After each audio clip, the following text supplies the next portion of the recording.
that I was there showing my support for the president. And this one person, obviously on the other side, just decided to screenshot it, like I said, and screenshot my address and my phone number and everything. And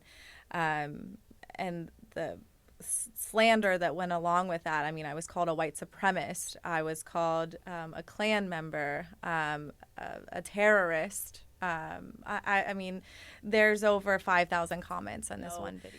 The people that are behind it, you know, that's all they can do. You know, they're keyboard warriors. They probably don't have, you know, anything going for them. So why not make my life miserable when I look like, you know, I'm a successful person?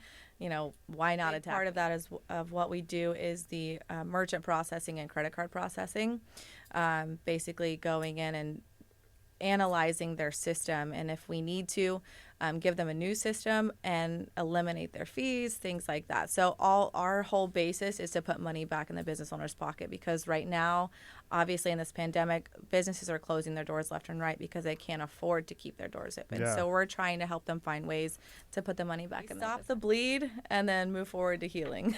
What was the toughest business you had to do so far? I know you've only been open, what, a month or two? Yeah, it's been a month or two. Right now we're working on a very large gym chain. Oh, that's tough. And they're paying $8 million in fees.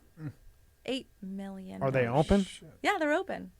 They had I mean, some of them, a few locations did close down because you know, it's not a great location or, you know, what have you.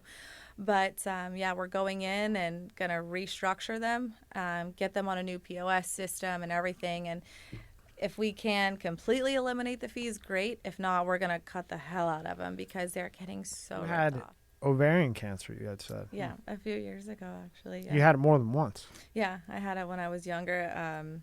Luckily, it was very minimal at that time, and then it came back when I was 28. When you had it when you were younger, what were the symptoms? How did you know you had it? Went in for my annual as a woman. That's what you do. And some test results came back abnormal. So I went in and they did a biopsy, and it came back that I had cancer and had to do some just minor treatments. It was just a chemo pill for a little bit.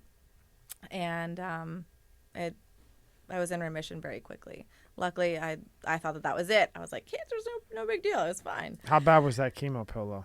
It was terrible. Did you lose your hair or anything? Not at that time. It was stage 0. It wasn't even didn't even make it to stage 1. Okay. So I only had to do 3 rounds, a little bit of radiation. They went inside and froze some cells, and that was about it. So that one wasn't the bad one.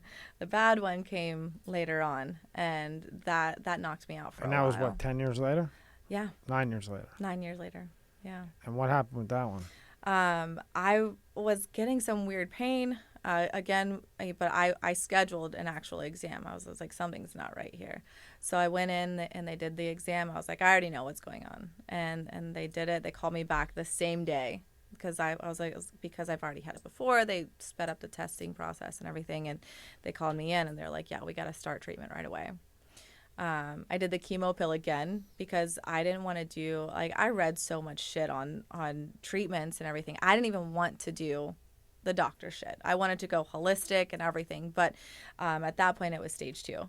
And after, you know, it was a progressive stage 2 as well. So I had to start treatment right away. And I hid it so long from my friends and my family because I don't like people to feel sorry for me. Mm-hmm. I don't like when people come up and hug me when I'm sad. I'm like, I'm fine. I finally had to come out with it. My medication would give me nosebleeds. So I was out one night and my nose would start bleeding. And, you know, somebody asked me, you know, if I was doing cocaine or if I was pregnant. I was like, no. And I was like, shit, I got to come and say this. So I finally ended up telling, you know, my friends and going through that process. And then I kind of became a hermit for the rest of my treatment. I had a few friends that would come over and like make me get out of the house. But for the most part, like I just wanted to hide, you know.